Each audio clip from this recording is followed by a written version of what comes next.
ಪ್ರಿಯರೇ, ದೇವರು ಒಳ್ಳೆಯವರು, ಒಳ್ಳೆಯದನ್ನೇ ಮಾಡುವವರಾಗಿದ್ದಾರೆ. ಮತ್ತಾಯ ಪತ್ರಿಕೆ 5ನೇ ಅಧ್ಯಾಯ 13 ನೀವು ಗಮನಿಸುವುದಾದರೆ ಅಲ್ಲಿ ದೇವರು ಹೇಳ್ತಾರೆ, ನೀವು ಭೂಮಿಗೆ ಉಪ್ಪಾಗಿದ್ದೀರಿ. ಎಲ್ಲಿ ಉಪ್ಪಾಗಿದ್ದೀರಿ? ಈ ಭೂಮಿಗೆ ಉಪ್ಪಾಗಿದ್ದೀರಿ. ಯೇಸು ಈ ಮಾತನ್ನು ಜನಸಮೂಹಕ್ಕೆ ಹೇಳಲಿಲ್ಲ. ಪರ್ವತ ಪ್ರಸಂಗ ಪ್ರಮುಖವಾಗಿ ಯೇಸುವಿನ ಶಿಷ್ಯರಿಗಾಗಿತ್ತು. ಜನರ ಗುಂಪುಗಳು ಸುತ್ತಲೂ ಕುಳಿತುಕೊಂಡು ಇದನ್ನು ಕೇಳಿಸಿಕೊಂಡರು ಎಂಬುದಾಗಿ ನಾವು ನೆನಪಿನಲ್ಲಿಟ್ಟುಕೊಳ್ಳಬೇಕು.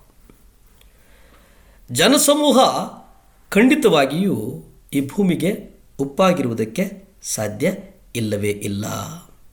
ಯಾಕೆಂದರೆ ಅವರಲ್ಲಿ ಯಾವುದೇ ಉಪ್ಪಿನ ರುಚಿ ಇರುವುದಿಲ್ಲ.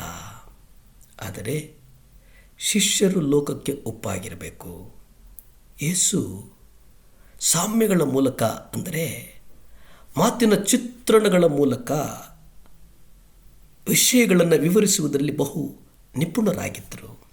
ಆದಾಗ್ಯೂ ಈ ವರ್ಣನೆಗೆ ಗ್ರಹಿಸಿಕೊಳ್ಳುವುದಕ್ಕೆ ಪವಿತ್ರಾತ್ಮನ ಪ್ರೇರಣೆ ಮತ್ತು ಪ್ರಕಟಣೆಗಾಗಿ ಬೇಡಿಕೊಳ್ಳುವ ಕರ್ತವ್ಯವನ್ನು ಆತನು ನಮಗೆ ವಹಿಸಿದ್ದಾನೆ. ನೀವು ಭೂಮಿಗೆ ಉಪ್ಪಾಗಿದ್ದೀರಿ. ಉಪ್ಪು ಸಪ್ಪಗಾದರೆ ಅದಕ್ಕೆ ಉಪ್ಪಿನ ರುಚಿ ತರಿಸಲು ಹೇಗೆ ಸಾಧ್ಯ?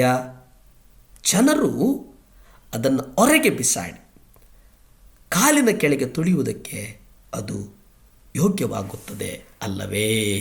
ಹಲ್ಲೆಲೂಯಾ. ಮತ್ತಾಯ 5ನೇ ಅಧ್ಯಾಯ 13 ನೋಡಿ. ಅದು ಉಪ್ಪಿನ ಪ್ರಮಾಣದ ಬಗ್ಗೆ ಅಂತ ಅನೇಕರು ಗಮನಿಸ್ತಾರೆ. ಆದರೆ ಅದು ಅಲ್ಲ. ನೀವು ಒಂದು ತಟ್ಟೆಯಲ್ಲಿ ಊಟಕ್ಕೆ ಅನ್ನ ಸಾರನ್ನು ಬಡಿಸಿಕೊಂಡರೆ ಅದಕ್ಕೆ ಎಷ್ಟು ಉಪ್ಪನ್ನು ಸೇರಿಸ್ತೀರಿ? ಅರ್ಧ ಚಮಚ ಉಪ್ಪನ್ನು ಸಹ ಹಾಕುವುದಕ್ಕಾಗಲ್ಲ. ಅಂದರೆ ರುಚಿಗೆ ತಕ್ಕಷ್ಟು ನೀವು ರುಚಿಯನ್ನು ಗಮನಿಸುವಂಥವರೇ ಈ ಲೋಕಕ್ಕೆ ಉಪ್ಪಾಗಿದ್ದೀರಿ, ಈ ಭೂಮಿಗೆ ಉಪ್ಪಾಗಿದ್ದೀರಿ. ಅಂದರೆ ಕರ್ತನಿಗೆ ಪ್ರಿಯರಾಗಿದ್ದೀರಿ. ಜಗತ್ತಿನ ಜನಸಂಖ್ಯೆಯಲ್ಲಿ ನಿಜವಾದ ಶಿಷ್ಯರು ಎಷ್ಟು ಜನ ಇರ್ತಾರೆ ಅನ್ನುವಂಥದ್ದನ್ನು ನೀವು ಗ್ರಹಿಸಿ. ಎಷ್ಟು ಜನ ಇರ್ತಾರೆ? ಯಾಕಂದರೆ ಈ ಲೋಕ ಬಹಳ ಚಿಕ್ಕದು.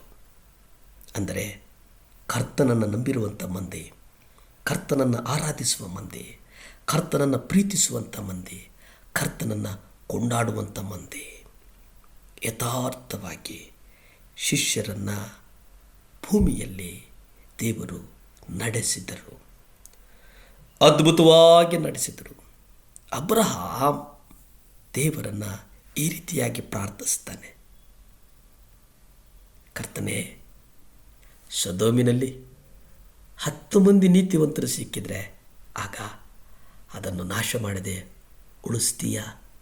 ನೋಡಿ ಎಷ್ಟು ಚೆನ್ನಾಗಿದೆ. ಆದಿಕಾಂಡ 18ನೇ ಅಧ್ಯಾಯ 32 ನೀವು ಗಮನಿಸಿ. ಕರ್ತನು ಸೊದೋಮನ್ನು ನಾಶ ಮಾಡುವುದಕ್ಕೆ ಹೊರಟಂಥ ಸಂದರ್ಭದಲ್ಲಿ ಅಬ್ರಹಾಮನು ಈ ರೀತಿಯಾಗಿ ಪ್ರಾರ್ಥಿಸ್ತಾನೆ, ಅಪ್ಪ, ಕೇವಲ ನೀತಿವಂತರಿದ್ದರು, ಕರ್ತನು ಅದನ್ನು ನಾಶ ಮಾಡುವನೋ? ದೇವರೇ, ಕರ್ತನೇ, 10 ಮಂದಿ ನೀತಿವಂತರ ನಿಮಿತ್ತ ಸೊದೋಮ್ ಪಟ್ಟಣವನ್ನು ನಾನು ಉಳಿಸುವೆನು ಎಂಬುದಾಗಿ ಕರ್ತನು ಉತ್ತರಿಸುತ್ತಾನೆ. ಅಂದರೆ ಕರ್ತನು ಕರುಣಾಮಯಿ, ನಮ್ಮನ್ನು ಕನಿಕರಿಸುವಂಥವನು. ಕರುಣೆ, ಪ್ರೀತಿ ಇವೇ ಆತನ ಮೂಲ ತತ್ವಗಳು.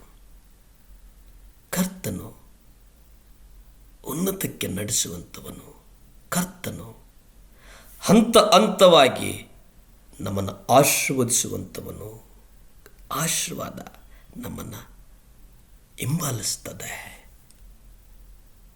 ಪ್ರಾರ್ಥಿಸಿಕೊಳ್ಳೋಣ. ಭೂಮಿ ಆಕಾಶಗಳನ್ನು ಉಂಟು ಮಾಡಿದಂಥ ಸರ್ವಶಕ್ತನಾದಂಥ ದೇವರ ಸ್ತೋತ್ರಪ್ಪ. ಯೇಸುವೆ, ಈ ಮುಂಜಾನೆಯ ಸಮಯದಲ್ಲಿ ಪ್ರಾರ್ಥಿಸ್ತೇನೆ ದೇವರ. ಏಸಪ್ಪ, ನಿಮ್ಮ ರಕ್ತದಿಂದ ಸ್ವಾಮಿ ನಮ್ಮೆಲ್ಲ ಕೊರತೆಗಳು ನೀಗಲಿ ಸ್ವಾಮಿ. ನನ್ನ ಸಹಾಯವು ಎಲ್ಲಿಂದ ಬರುವುದು? ನನ್ನ ಸಹಾಯವು ಭೂಮಿ ಆಕಾಶಗಳನ್ನು ಉಂಟು ಮಾಡಿದಂಥ ಯೆಹೋವನಿಂದಲೇ ನನ್ನ ಸಹಾಯವು ಬರುವುದು ಅಂತ ಹೇಳಿದಂಥ ದೇವರೇ, ಸಹಾಯ ಮಾಡು. ಸಹಾಯ ಕೊಡು, ಕೈಗಳನ್ನು ಆಶೀರ್ವದಿಸು, ಕುಟುಂಬವನ್ನು ಆಶೀರ್ವದಿಸು, ಬಲಪಡಿಸು, ಸ್ಥಿರಪಡಿಸು. ಯೇಸುವಿನ ನಾಮದಲ್ಲಿ ಬೇಡ್ತೇನೆ ಪರಮ ತಂದೆಯೇ. Amen, amen, amen. ಹಲ್ಲೆಲೂಯಾ.